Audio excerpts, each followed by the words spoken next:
èmi ò ń bẹ̀rù wàhálà mi dẹ̀ láìkẹ́ bọ̀ tó bá dé mi ò ní sá fún un in fact tó bá ti ń bọ̀ yẹn máa lọ pàdé ẹ̀ because ibi tọ́rọ̀ dé ń sìn kí ló kù tí mi ò tí ì lose kò sí nǹkan náà ìyà tó yẹ kó jẹ obìnrin lé ọkọ tí ò tí ì jẹ mí báyìí tó bá ṣe pé mo wà rúṣù yẹn kò sí ara ìyà tó lè jẹ obìnrin tó lè dùn obìnrin jù ó kàn lè padà mú mọ́ra náà ni pé home tó ń build for one reason or the other òun lose ẹ̀ ìyà tó tún le jù ní kóbìnrin tún lose ọmọ kí ló wá kù wá sí wo náà tó fẹ́ ṣe tí wọn ò tí ì rí ṣe inú ọ̀rọ̀ lé ayé ẹ̀ fún tìyàwó mi I will say the same thing I will say mo mọ bóyá nítorí pé ó jọlọ́pàá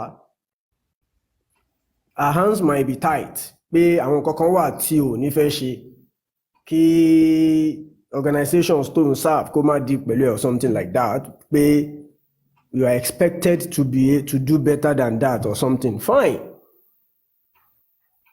ayàtọ̀ síra wa kí organization yẹn má lè lẹ́nu ọ̀rọ̀ màá kọ́kọ́ kọ ìwé fi ṣẹ́ yẹn lẹ́nu because ṣó dìgbà tó ọmọ mi bá kú mọ́ mi lójú cyberbully tá à ń sọ yìí sorry let me just digress small ẹ wo bọ́n ṣe bully Alex Iwobi a footballer ẹ wo nǹkan tó ẹ wo àwọn mate wọ́n sọ nǹkan tí bọ̀bọ̀ yẹn ń go through just because say lórí social media wọ́n dẹ̀ bully bọ̀bọ̀ yìí débi pé kò dẹ̀ get ara ẹ̀ mọ́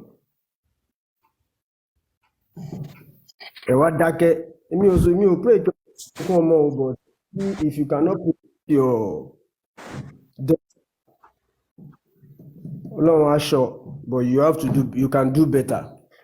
You can do better. Thank you very much.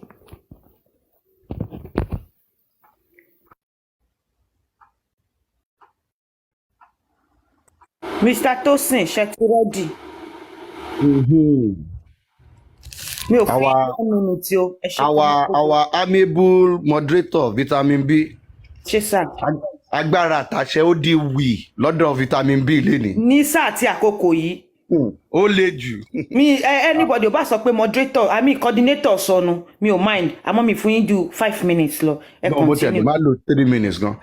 Mo kí everybody specially and mo kí gbogbo wa àtọ̀yìn tó gbé Valentine lọ lánàá Ọlọ́run á san gbogbo lẹ́san rẹ̀. The thing is this year lọ́dọ̀ tèmi nígbà míì ẹ rí gbogbo kinní yìí mo máa ń rò wípé because I take time every day to come online to analyze, to do one or two things. But it is actually for a purpose, which is justice for Mohbad. And láti bí some few days ago, I know some started me pé I have some submission in my head because nígbà mi ọ̀rọ̀ Mohbad yìí mi mọ̀ bóyá mi nìkan ló máa ń ṣe wà kàn dá dúró wà máa analyze one or two things wà máa ro 1+1 papọ̀ wípé ṣó yẹ kí kíní lọ báyìí and everything.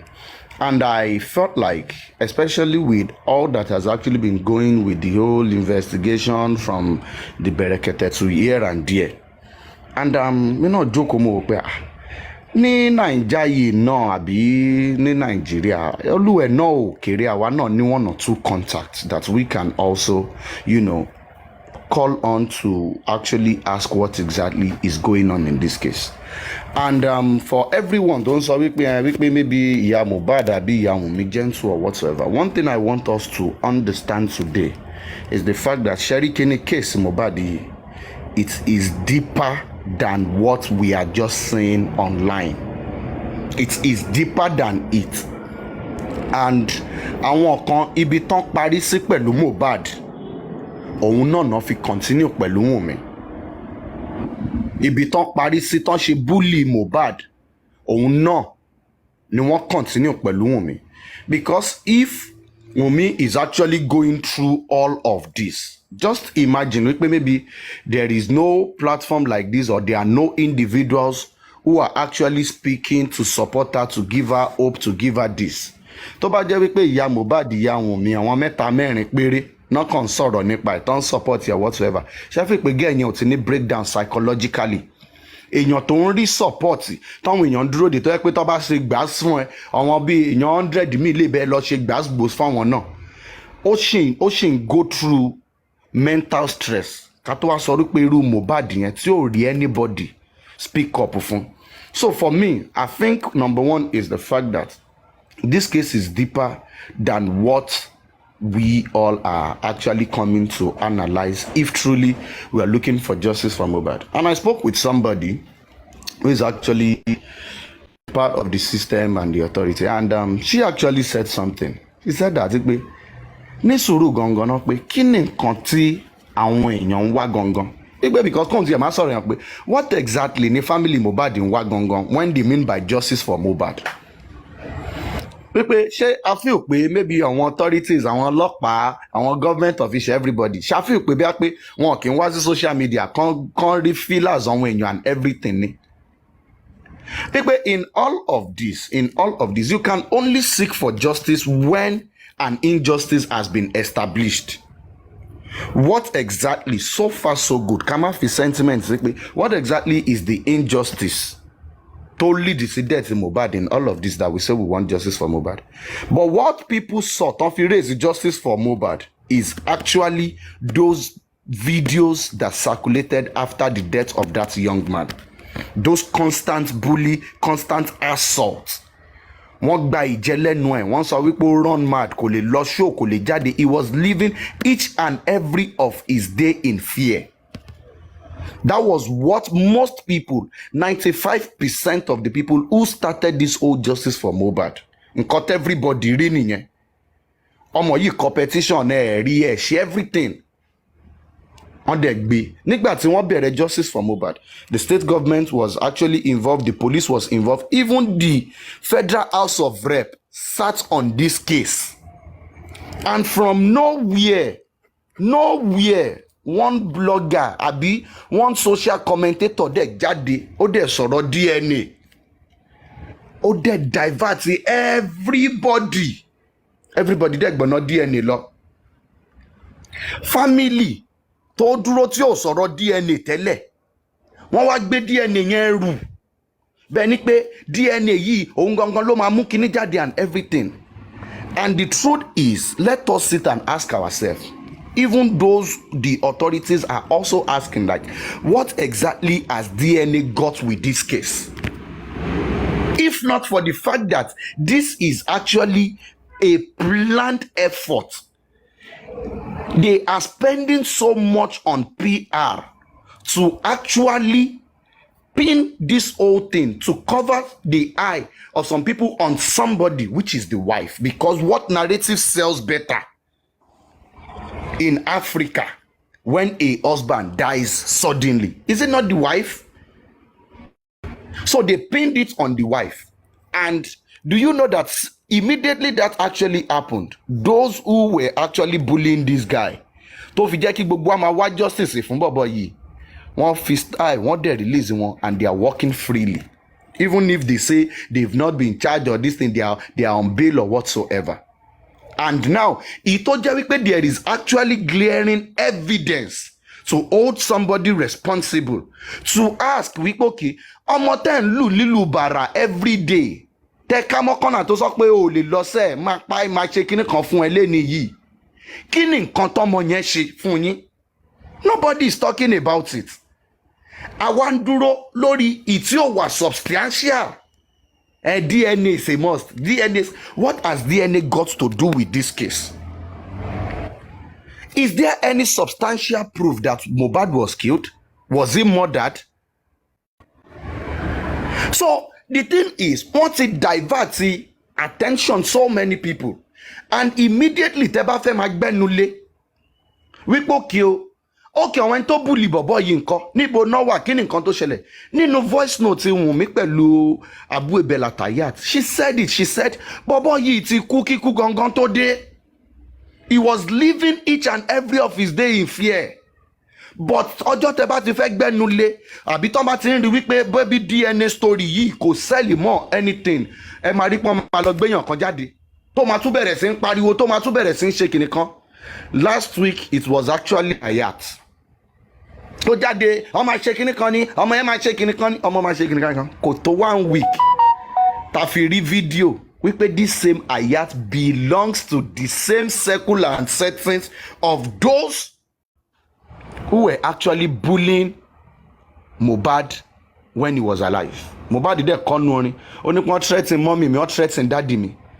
Who even knows? Maybe they've even continued with the Baba. And that one is just live life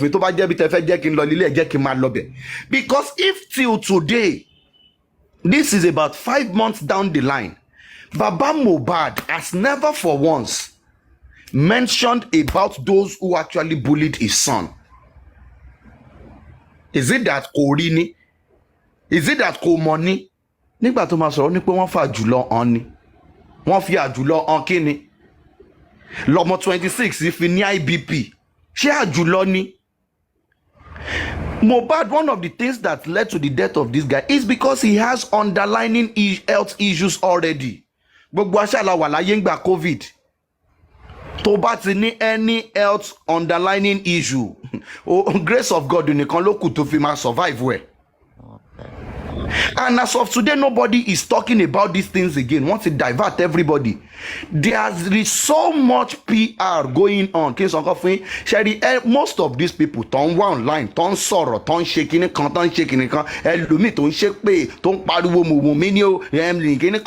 these people are being paid and funded.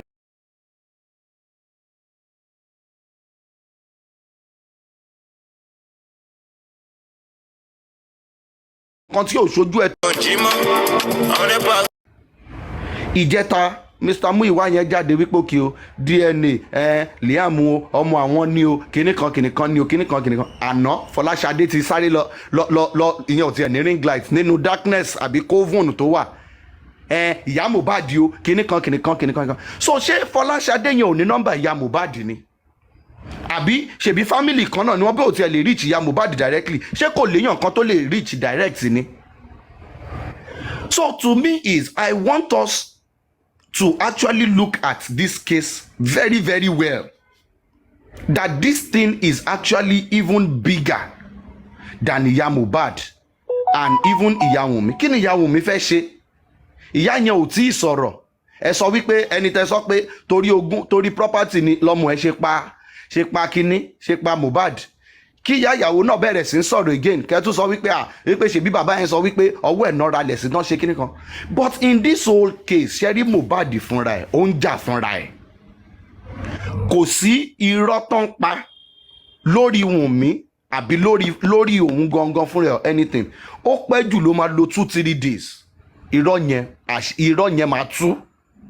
So Mohbad gangan ń jà fúnra ẹ̀.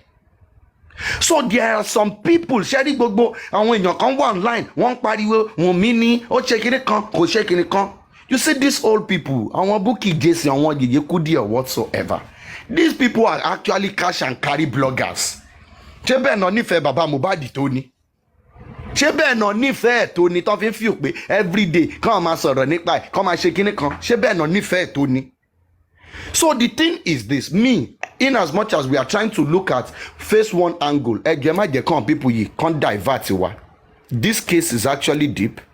DNA is a must. If Baba wants DNA, he knows what to do. But èmi mọ̀ wípé Mr. Jose Aloba ò ní sign a DNA because once they sign that DNA, it's going to put so many things to rest about their own narrative. So ẹ má jẹ́ ká fi emotion sínú kíní yìí jù.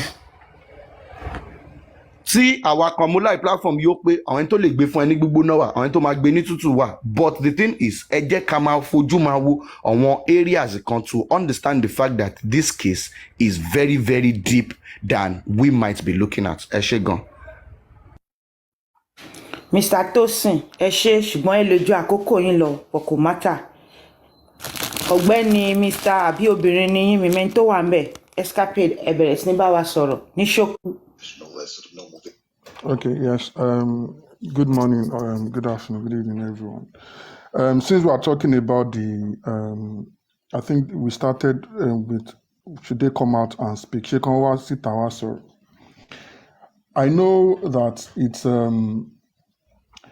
it can be frustrating and annoying and I don't know what other word to use because the British babe actually was really, really pissed off this morning. I think this is because of what has been happening. But one thing I want us to realize is that I personally started following this case and then sort of come on the side of Wunmi because I see the bullying and all of those things that's going on. And it is for one reason, and one of the main reasons is that she's not talking. Somebody that is not talking, that is getting this bashing and abuse and bullying, you would want to be on the side of that person. And then secondly, we want them to come. I want Mama Mohbad to come. I want Wunmi to come. I want them to come and do fire for fire. But one thing we are forgetting is that they have the person in the caliber of Femi Falana on their side. He's a seasoned senior advocate of Nigeria. He's one of the top in Nigeria. He would not want his clients going out in public and be doing all this gutter fight with these people. He would have spoken to them. And I am sure he would have told them, stay off social media. Because if we look at this story, it is mainly on social media, really. If you speak to your people, if you speak to your friends in Nigeria about this case, and they say, oh, is that case still on? Oh, Mohbad, this is what you will hear. If you remove 5, 6 handles, because I opened my TikTok account last year, I don't even use it, but like 5 or 6 weeks ago or less, I started using it because of this Mohbad. It's just to get informed about the issue of this Mohbad case and then to contribute my own tweets. But if you remove it, okay, say remove Bukky Jesse, remove Westo, remove Paparano, remove Temi's platform, remove MFM, and maybe one other one. There's no Mohbad story, if you get what I'm saying. So the case is big on TikTok and maybe a little bit on Facebook. But in real life, it is not as big as that. So if what would be happening to Wunmi right now is, I'm sure they would have gone to Baba, they would have gone to Femi Falana to say, well, you hear what these people are saying, these people are bullying me, these people are blaming me. But they wouldn't be able to do that because he would have told them stay off social media. If you get so if Wunmi is not on social media, since she said, Mama will not be able to come out because they know the person they have in their corner has told them don't go to social media. And this is why probably most of these things that have come out via maybe voice notes or a conversation they had with a private conversation they had with somebody on the phone and was leaked. And again, I believe maybe because of this social media drama, they need an outlet. They need somebody that would be speaking their own side of the story indirectly, who they would have probably told something and he would be telling the public on social media to counter all these things that they are saying against them. But again, is it really necessary? The case is in court or wherever the inquest is going on. Would fire for fire be a solution? I don't think so, because once they say one thing, the little things that have come out through the voice note or telephone conversation that they've had, they've twisted it. They will keep twisting. It'll be, you say A, they will say B, you say C, they will say D. It will be an unending dirty drama on social media. So I am happy that they're quiet, and I think that the silence is so loud that it's giving these people migraine that they have to be coming out and be saying things and be twisting and twisting and twisting. They look foolish because they are the ones talking. Yeah. The one who is not talking looks okay and would always have people on their side. And this is why I'm on Wunmi's side. So if we are saying that the mother should come out and because she's the mother of the child, or Wunmi's mother should come out and fight her corner, I think it's going to be a lot more messier than it is. And I think they should just keep their silence. If they can have an outlet who will be speaking for them, which obviously some of these handles, I know Temi and everything have done, you've interviewed Mama, interviewed Wunmi. This is all they can do, just beats. But going all out to do fire for fire, it would make both sides. And I'm sure she would also lose some people in her corner. Because by the time you say A today, they attack you. You come out and try to debunk it and say B, they say C. Everyone will just, it's going to be a free for all, and it's too messy that people will be like, let's leave these people and let them fight this thing out themselves. So that is what I see regarding asking the people, the family to come out because Abiamo and all of that. It is the people in that corner. I'm sure for her, every time we hear Wunmi speak, even if it's on the phone or that has been leaked, you see that she has a lot to say. She lets out a lot within a short time. So she'll be itching to come out and speak. She wants to speak, but I'm sure it's the corner that she has that has kept her quiet for so long. I think they have to be commended. It's a very good thing because, again, we would say maybe if he had, I think Mr. Luatosin or King Sheriff said the other day that they hoped that she had an upcoming lawyer who would have gone all guns blazing and be suing everybody. Yes, but unfortunately or fortunately, they have a Femi Falana in their corner. He would ask them to stay on social media and to just keep quiet. I remember the Oriyomi case with Matthew. Oriyomi came and said, Baba, but they saw there was a picture of Baba and the Adedoyin guy, or Femi Falana and the Adedoyin guy. Even Oriyomi came out and said, Baba, Femi Falana doesn't speak. He just goes into action. When the time comes to do his work, he does it. He doesn't have time for all this. Because Oriyomi too was saying, wọ́n ní bàbá ti gbàbọ̀dé, ọ̀rẹ́ wọn ni, ṣé nítorí wọ́n jẹ́ ọ̀rẹ́ yín lẹ́tí wá fẹ́ bá wa ṣe. He wouldn't speak, and that is the way he would have advised his client. He doesn't do all this social media charade because there's no need for it. Other than TikTok and maybe on Facebook, the Mohbad case on the street, people they are looking for what to eat. You speak to them, if they are not up to date. See the minister commissioner for information, he doesn't even have the full details of Mohbad case. The first PRO that I bracketed called doesn't have the full details of it. This shows how not as big as we are carrying this in on social media outside there. It's not something that people are speaking every day about like we do on social media. So if Wunmi is not on social media, then aside she wouldn't see many of these things. The press wouldn't see many of this, and if they are saying it, they probably would have gone against what Femi Falana told them, and they wouldn't be able to go back to him and say, Daddy, we've got on Shelo social media. Because if they had told them, you need to stop social media, because he doesn't stay there. He doesn't stay there. Like I said, the Oriyomi case, they're already saying he's not talking. See all the things they're doing. They want to move the case to Abuja. See, they're trying to bribe police. Femi Falana would not speak. But when the time came for him to go to court and do the case, he did it and got justice for them. And this is what they'll probably be doing in this case as well. Thank you.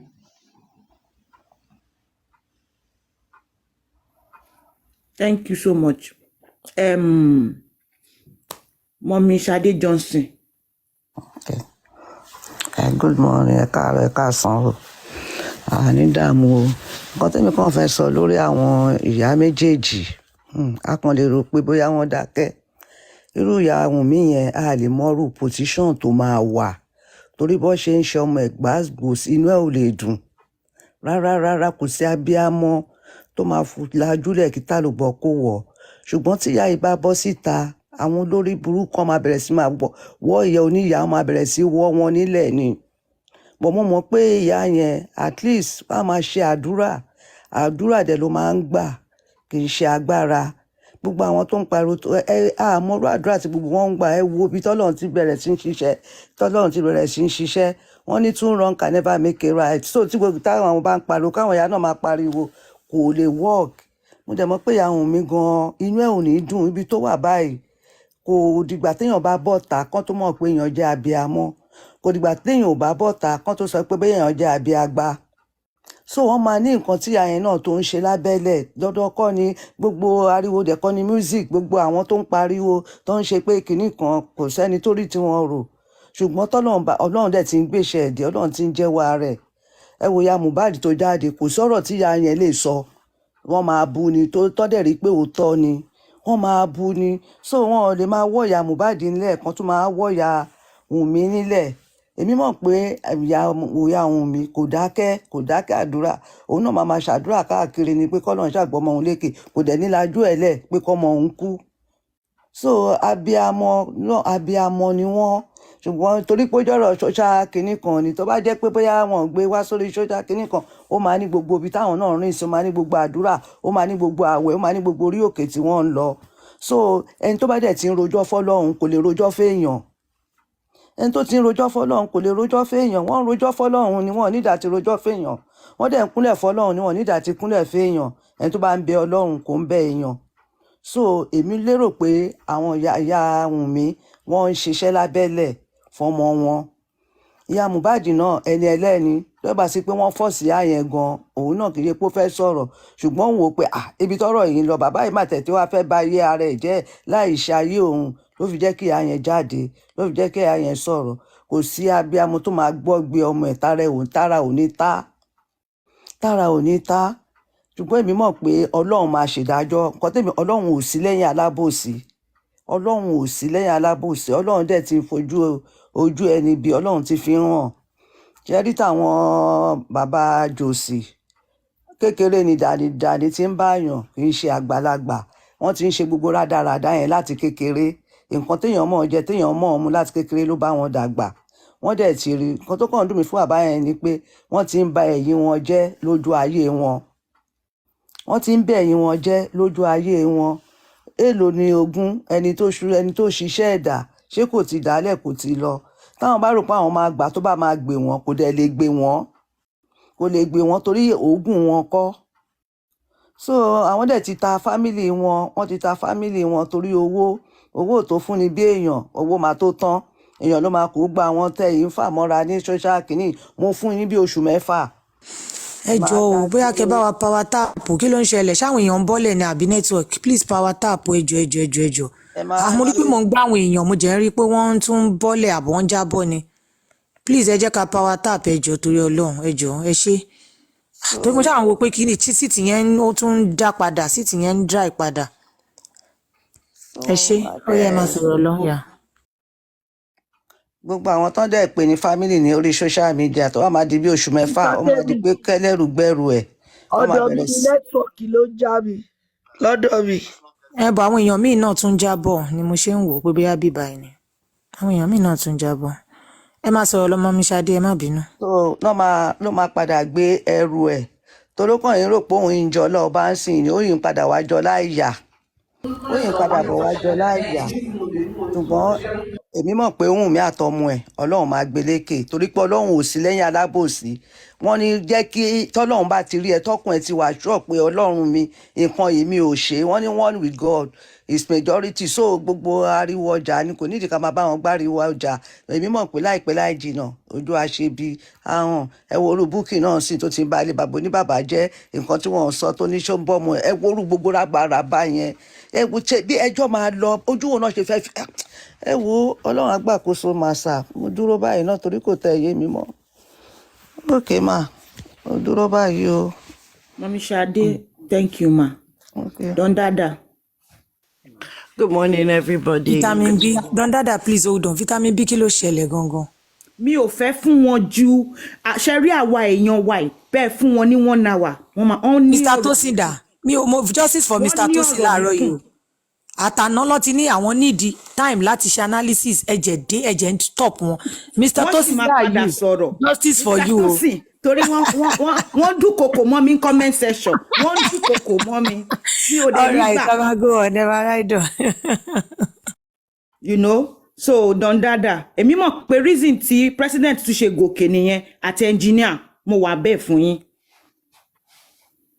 Go ahead. Good morning, everybody. You know, sometimes silence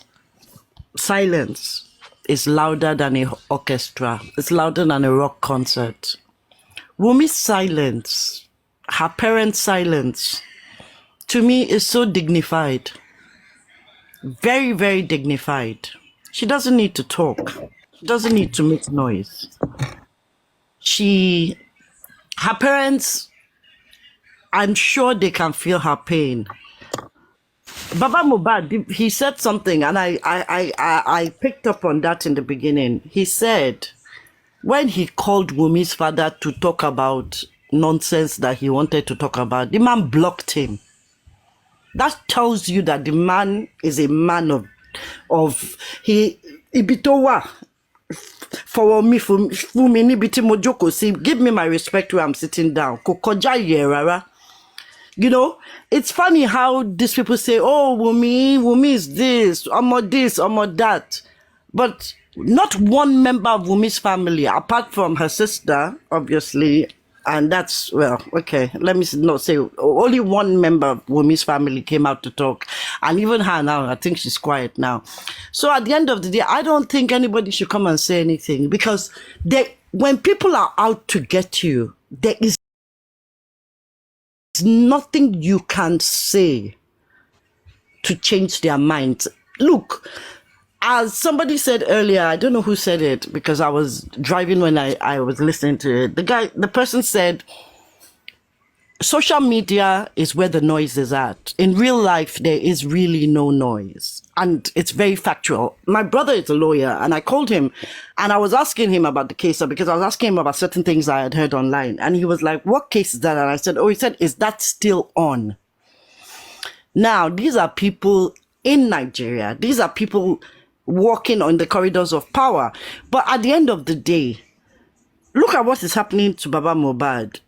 He's now part of Berekete's cast in the studio. I'm just waiting to see, is he going to be there for 10 weeks? I hear Arifa and Westo are going to Abuja as well. Look, this thing is a comedy show, and I don't think we should want Wumi to be part of this comedy. We would talk about this in the court of law. Let us go to the court of law. Let us go where it matters. This DNA, let them do the DNA. Once the DNA is done, the bandwagon, what story are they going to come and tell us then? It's comical. And, for me, I just find this hilarious. And I don't think Wumi should come and talk. But I'll stop there for now because I'm not allowing this thing annoying me anymore, because we're on the path to justice, and justice we will get. I'm done. Okay, thank you, ma. TM, ẹ ti sọ̀rọ̀ tẹ́lẹ̀. President, ẹ ti sọ̀rọ̀, gbogbo yín ẹ̀yin inú Ọlọ́run. Ó yá TM.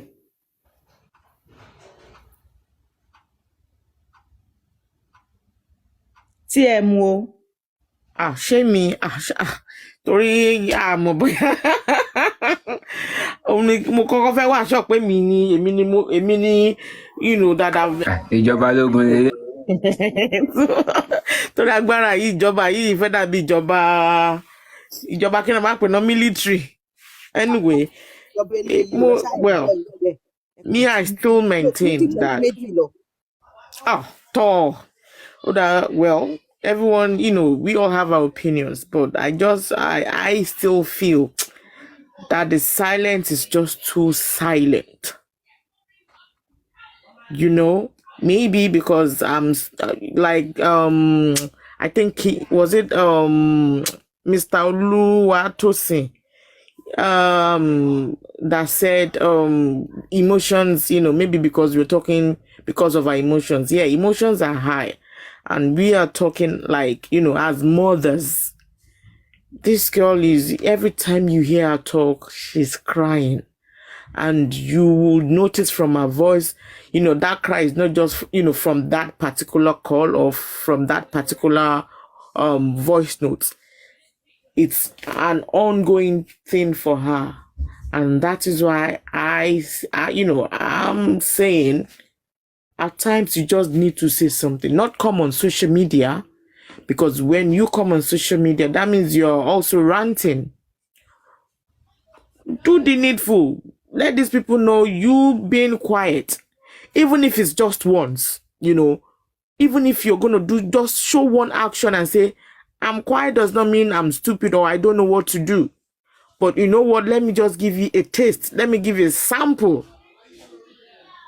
Put your dogs on leash. I still believe if they not come on social media, go one-on-one, especially for Mama Mohbad and the sister. I'm telling you, when she go to her sister, Coco or Afuni sample, this lady will not come back on social media. She will not.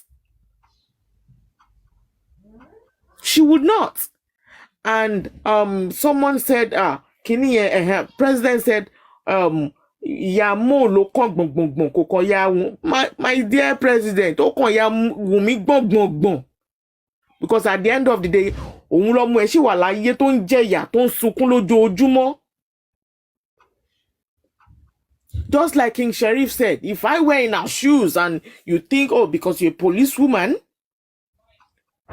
your hands are tied, or there's some decisions you want to make that, oh, come out to police person, come out fi gbá wọn lójú, I would gladly resign and be there 1010% for my daughter. Like, be there in the forefront.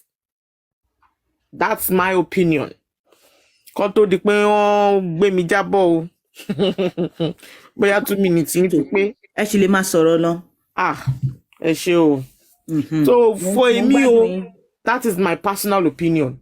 Not something you do on and on, but just once. Because abiyamọ ni wá.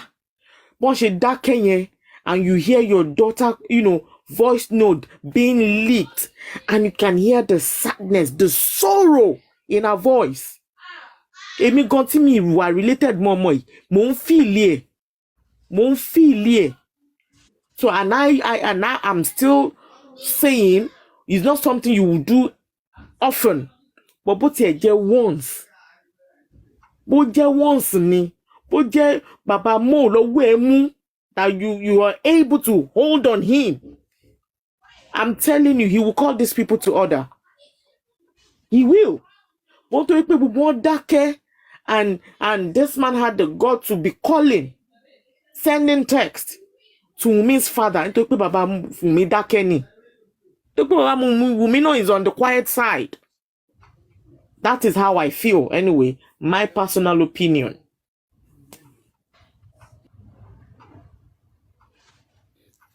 Oh, thank you. President,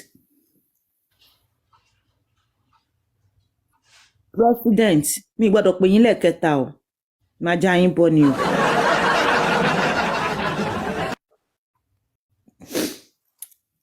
Engineer. Mo wà ní ìbàyí o, ẹ̀ǹkan mo dáhùn. Ọ̀pẹ́ yìí náà tún fẹ́ kà mí lóhùn ni. Ẹ̀ǹkan mo dáhùn. Ìjọba ilé ìdájọ́ gan. Hot seat ni mo gbé gbogbo yín sílé ní tiyín báyìí. No mercy ní síìtì tẹ́. Ìjọba ilé ìdájọ́ gan. Let me quickly add. Ẹ̀rù ń bà èmi gan. Ẹ̀rí pé mi kò lè pàtẹ́wọ́ fẹ́ anybody. Mo ṣàkórí wọlé. Wàhálà ò lélẹ̀ ní wa. Mi ò pé vitamin B o vitamin B yanṣẹ́ fúnra wọn lénìí. Wọ́n jẹ́ mú síìtì. Àbí ìgbà tá a kọ́kọ́ bẹ̀rẹ̀ ó lọ sí wọ́n dẹ̀ fẹ́ máa no, I don't want that. Oya. Mr. Engineer sáré sọ mo wà ń bí o. Wọ́n kò ti mí ní mi kan tí mo kò ní kó lè má pè mí lẹ́ẹ̀mejì kan tó já mi bọ́. Oh my God. So let me just add one or two àwọn èèyàn ti sọ̀rọ̀ tọ́nà, but èmi kéèsì báyìí a máa ṣe both legal and illegal ni. Àwọn èèyàn tó ní kéèyàn kan máa sọ̀rọ̀ kánìmí gan ni bàbá Wunmi gan, one on one is allowed. Bí tí jòsí bá ní òun ya rèrè, èmi kan tún sán lórí. Nǹkan tí mo sọ sí yẹn, because there is a limit to where you can just start nailing things on my daughter. As ọkùnrin ọkùnrin sọkùnrin nìyẹn, kàtà máa mú táwọn ìyá kúrò ń bẹ̀. You understand me? Màá ti wá lẹ́ẹ̀kúrò díẹ̀ gan one on one ni. So tó bá tóun ya rèrè náà, kó àwọn kan tó ya rèrè jò ń lọ. Then irú Fọláṣadé tó ń sọ̀rọ̀ yẹn, kò sọ̀rọ̀ social media, kò nídìí láti gbé fóònù gan. Ní irú nǹkan bẹ́ẹ̀, ìjà bẹ́ẹ̀ wọn gbé fóònù dání gan. Àwọn tó bá wà ní street lọ́wọ́ máa rí páwọn ló ń jà ń bẹ̀ yẹn. Tó bá ti fún wá gbàjú méjì fún ìyá Mohbad, ló ti fún gbàjú méjì. Torí àwọn ọ̀rọ̀ tó ń sọ, ó carry weight, wọ́n dẹ̀ ń lo against òun gan fúnra rẹ̀, wọ́n dẹ̀ ń lo against justice for Mohbad. bẹ́ẹ̀ jáde lánàá ṣẹ̀ṣẹ̀kẹsẹ̀ kọ́ ni wọ́n ti dé oúnjẹ fún eyín jèsè tó ti sáré tan kámẹ́rà ti sáré wá online ti sáré fún wọn ní ó ti sáré wá sọ̀rọ̀ online. So this is ọmọ tó tẹ̀ ń sọ dẹ̀ ń carry weight ìwọ tó witness nǹkan tó ń sọ pé orí pull of blood ìwọ náà rẹ jẹ tó bá jẹ́ gbé ẹdí kóòtù ń sìn wá ní orí kankan pé kò sọ ni.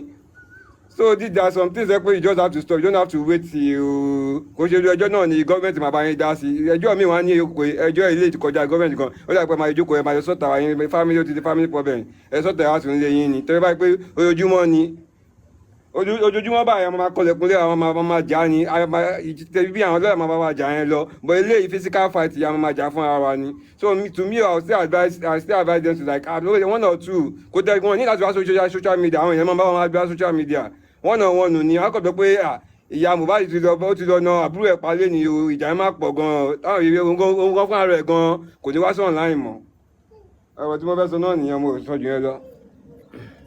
Engineer clayteru play sọ̀rọ̀ fast. ọ̀rọ̀ tèmi fast ni. ẹ̀rù ń bá yín pé mo lè sọ pé time. no bẹ́ẹ̀ engineer ṣe máa ń sọ̀rọ̀ ní ẹ̀bọ̀ yín náà lẹ́dún kòkò mọ́ wọn náà ẹni ẹlẹ́ni ó tètè yá give submission ó yẹ̀yìn lókùn tẹ́ máa sọ gbogbo ẹ̀ sígbà tẹ́ ti jẹ́ káwọn èèyàn lọ́ṣọ́. No ara everybody ti wá calm ìjọba yìí ti mọ́ wọn lára so a lè bẹ̀rẹ̀ again. vitamin B ẹ̀ṣọ́ ara yín Mr. Tosin ṣẹ̀rí báyẹn ti wí ní vitamin B ẹ máa padà bọ̀ lókè kẹ́ wá parí ọ̀rọ̀ yín. èmi kan para mi lẹ́rìn. ẹni ẹlẹ́ni tètè yá kí sọ́mísọ́ pé wàhálà wà wá délé.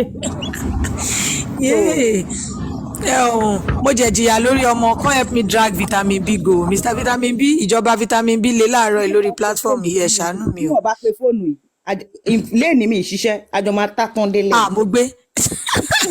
báwo ti ṣe aago tí mò ń lò yìí èmi lè ní jẹ o mo kú ti jẹ breakfast. ilé yá mi. èèyàn tó máa dùn kòkò mẹ́yìn náà ló dé tán yìí. wọ́n dé. I want mute Joy when you get mute. Good morning, everybody.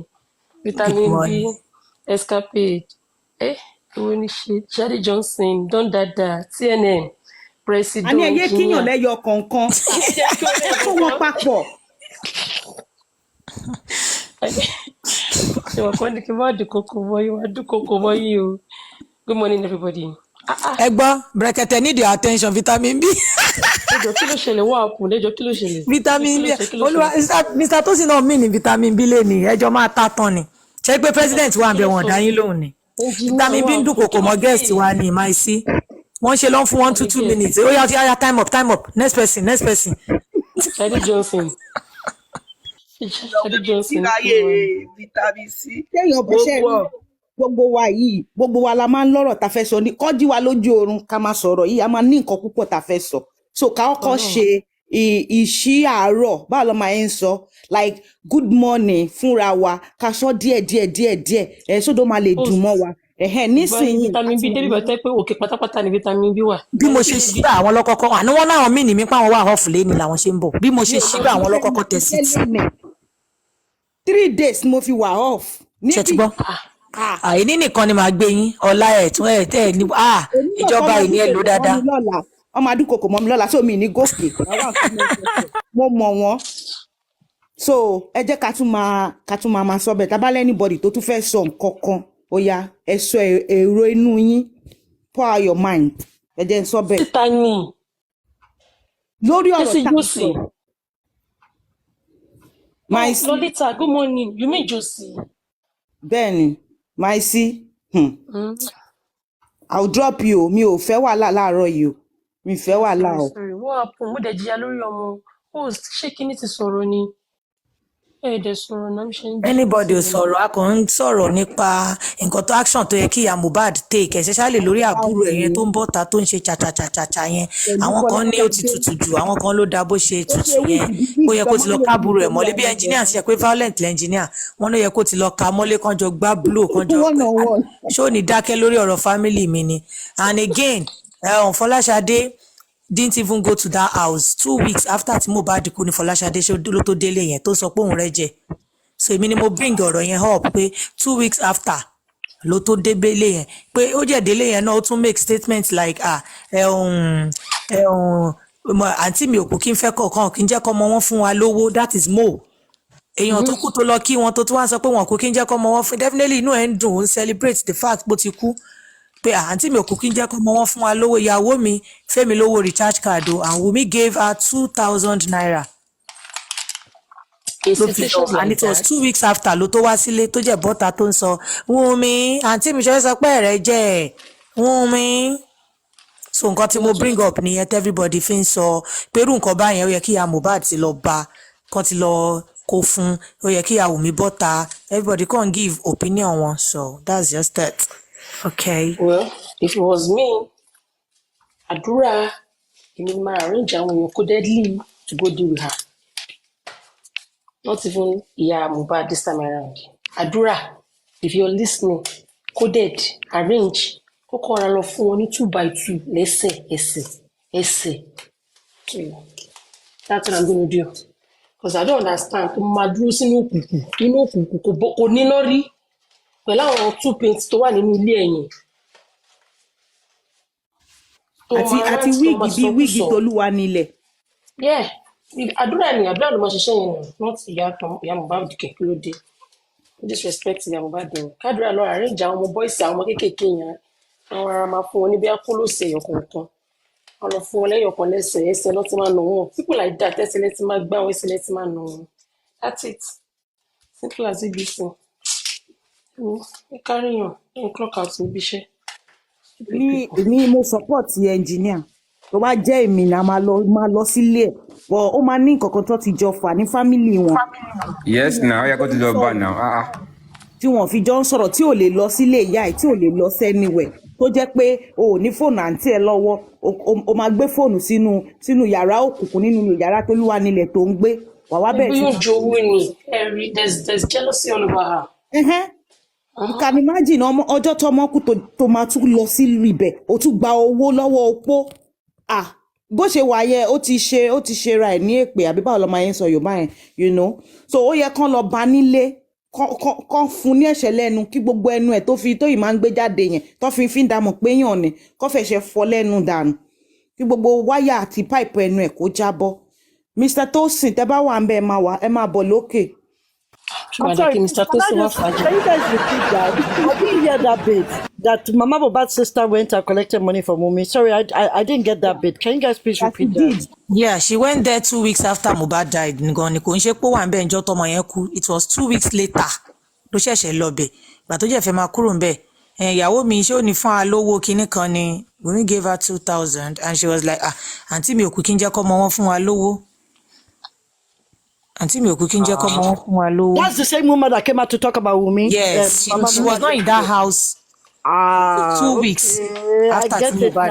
I get what you guys are it was said like bóyá àwọn blogger bàbá ló ń bá ẹ̀ ló ń fún ní nǹkan ló jẹ́ kó máa bọ́ta. Ṣèyàn tí à ń jẹ tó gba 2,000 ó yẹ kẹ́ mọ̀ pé ó máa tó jẹ́ ń jealous ẹ̀gbọ́n ẹ̀ tẹ́lẹ̀ pé ṣèbẹ́ ọmọ yín tó ti ń kówó fún yín tó ń jẹ́ kẹ́ máa feel pompous ló ti lọ yẹn so therefore let us.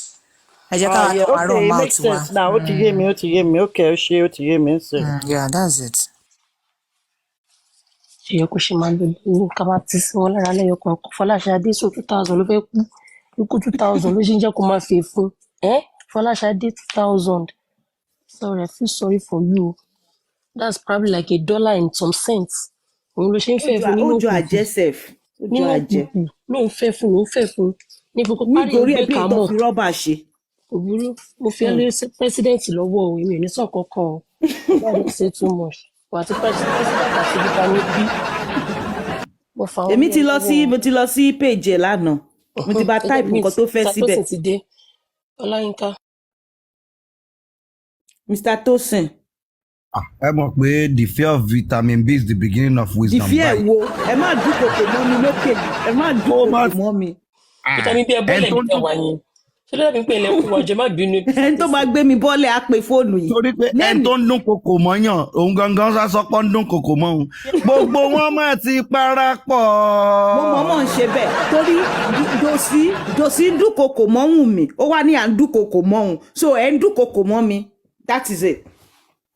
Okay, mo fún yín go ahead bóyá bí wọ́n náà wà lè lò. Gbogbo yín ti wá parapọ̀ báyìí vitamin B kò sí problem. That DNA was a must. Bẹ́ẹ̀ ni, it was a must. That DNA was a must, olórí ibú. Sister Temi ṣé wọ́n pé èmi máa ń preach peace lẹ́ǹkankan bọ̀ ṣe rí lórí Fọláṣadé yìí ẹjọ́ mi mọ̀ táyé tí mo kàn fẹ́ throw ẹ̀ ní bóyá ẹ máa bá wa fún president àti àwọn goals wọn ní bí abi just 10-15 minutes kán bá wa fi ṣe prayer fún Fọláṣadé yẹn because ó dà ní pé ọkàn ẹ balẹ̀ jù ló ṣe ń wíwìkúwì látijọ́ ìjọ yìí tó ń wíwìkúwì ní òkùnkùn ẹ bá tiẹ̀ fún lówó kándù. But vitamin C àwọn Mr. Tosin kan tẹ dálẹ̀ yẹn ọgbà àwọn oníkíní gan ni vitamin B tó wà lókè yẹn náà ẹ ti gbéṣẹ́ lé vitamin B náà lọ́wọ́. Tí president bá ń lọ vitamin B ń tẹ̀lé ni àbí bóyá vitamin B jẹ́ lọ àwọn méjèèjì yẹn àwọn ògbọ́n kankan. Ṣẹ́rí a fẹ́ ṣí wọn lẹ̀ fún bóyá bíi 15 minutes kọ́kọ́ bá visit Fọlá. Gbogbo ìtẹ́mọ̀ pé ní gbólóhùn ọ̀fẹ́fẹ́ fún Fọláṣadé ẹ máa wá ẹ máa bọ̀ lókè o. Ẹ jẹ́ kó dìgbà tó ń bá ti ń ràn tí ẹ̀jẹ̀ wá sí yọ. Wọ́n tún mọ̀gbà tó pé máa ń ṣiṣẹ́ Mr. Tosin ṣe rí wọ́n tún mọ̀gbà tó pé máa ń ṣiṣẹ́. Ìgbà tí òòrùn bá ti ń ràn tí ẹ̀jẹ̀ ti ń yọ ó máa wọnú egungun wọnú ẹ̀jẹ̀. Because ṣẹ́rí platform yìí ẹ̀ mi lè tàn yín àwa là ń fún wọn lọ́rọ̀ sọ o wọ́n wá ń kẹ́kọ̀ọ́ bí báyìí o wọ́n wá ń kẹ́kọ̀ọ́ bí báyìí o nǹkan tá a bá ti sọ bí báyìí òun náà lọ ń yí sọ̀hún tán lọ ń sọ pé gan sorú Fọláṣadé yẹn ó máa gbọ́ ẹ jẹ́ kán fún kó bà lákínyẹmí ara kó òun àtàwọn fámìlì ẹ̀ kan máa díìlì pẹ̀lú ẹ̀ because wọ́n tiẹ̀ ló sọ pé ẹ tún lọ bú mi platform yín o Wùmí wọ́n ní Wùmí ní platform ẹ lọ bú mi wọ́n ló sọ definitely bóyá òun náà máa ń wá bí wọ́n ló sọ. ó máa wá so torí ẹ̀ náà làwa náà ṣe máa ràn sí òun ló béèrè so ẹni tó bá dẹ̀ ti price ẹ̀ tajà fún wọn ṣáà pé látijọ́ ìjọ yìí. tó fi lè mọ bíbẹ̀ ó máa wá kíní kan ṣókíṣókí bí ojú egbére yẹn ó máa wá. gbogbo wọn náà mọ bí ọmọ ẹ̀ náà máa wà. gbogbo wọn náà mọ bí bẹ̀rẹ̀ kẹtẹ 3 weeks gan ti mọ̀ pé platform yìí wà so kí lẹ wá ń sọ wọ́n mọ̀ pé bíbá yìí kò lè dé ilé ìkó ṣẹ́rí àwọn pípù yìí ẹ̀ ṣẹ́rí àwọn Fọláṣadé yẹn and the likes yẹn wọ́n ń rí jẹ lórí kéèsì yìí ẹni tó lè wá tó tọrọ 2,000 bí tó kù ti kú sórí èèyàn bá yẹn kan imagine pé tó bá fún ní 20,000 ṣe fi pé èèyàn ò ní bọ́ sẹ́nu mọ́tò ẹ fi pé èèyàn ò ní bọ́ra sí òun máa sọ pé òun wà ń bẹ̀ 2 weeks later ìyẹn náà kò tiẹ̀ sọ̀rọ̀ because torí ẹ̀ àwọn ẹni tó ń gbàdúrà kí corona inquest ìbẹ̀rẹ̀ àwa gan ń gbàdúrà because irú Fọláṣadé yìí á lọ sọ ibi tóun ti rẹ́jẹ̀ irú èèyàn bá yẹn máa bẹ̀ wọ́n ìjọba tán bá fẹ́ wọ́n ẹ̀wọ̀n àǹkárá nìkan fún àǹkárá ló máa fi ṣe wọn because nǹkan tó jó òrì tó lóhùn rí yẹn eléyìí gbọ́dọ̀ ṣàn so irú Fọláṣadé yẹn wọ́n gbọ́dọ̀ fún that is one ṣẹ́rí then number 2 ni wípé mi ìmọ̀ Sister Temi a gbọ́dọ̀ push narrative pé why is baba Mohbad running from DNA because baba yẹn ló ń sá fún DNA nísìnyìí bàbá yìí nǹkan tóun sọ o personal opinion òun ni òun dẹ̀ fi pé àgbàlagbà lòun òun ní right láti sọ nǹkan tóun which means indirectly nígbà tí tọwọ́ yẹn bá wọn and the lies wọ́n fi pé baba Mohbad ó tún fẹ́ fi style sasi corner but why is baba Mohbad running from that DNA at least tẹ́lẹ̀ ní pé Wùnmí ni ò fẹ́ ṣe lórí 2 different voice notes nísìnyí tó ti jáde inú Wùnmí ti sọ pé òun ti ready fún DNA then why is baba Mohbad delaying tó bá mọ̀ wípé DNA yìí ó máa unravel so many things ẹ jọ̀ọ́ torí Ọlọ́run why is it delaying so host ẹ jọ̀ọ́ ẹ jẹ́ kó máa pẹ̀lú topic your agenda maybe from now till the weekend why is Josie running from DNA if DNA was important gẹ́gẹ́ bí òyìnbó wọn why is he running ẹ ṣe gan kí vitamin B tó tún lé wa dànù. ẹ ṣọ́ ara yín o Mr. Tosin ẹ má dúnkokò mọ́ mi DNA was important alájà ní mọ́tà ẹ bá wa sọ̀rọ̀ mi gbọ́dọ̀ pè yín lẹ́ẹ̀kejì o. à ń ṣàlájà o ọmọ dípà lèmi o mi àlájà kọ́bọ̀. àwọn alákọ̀ọ́rọ́ kọ́ ló wọlé dé yìí.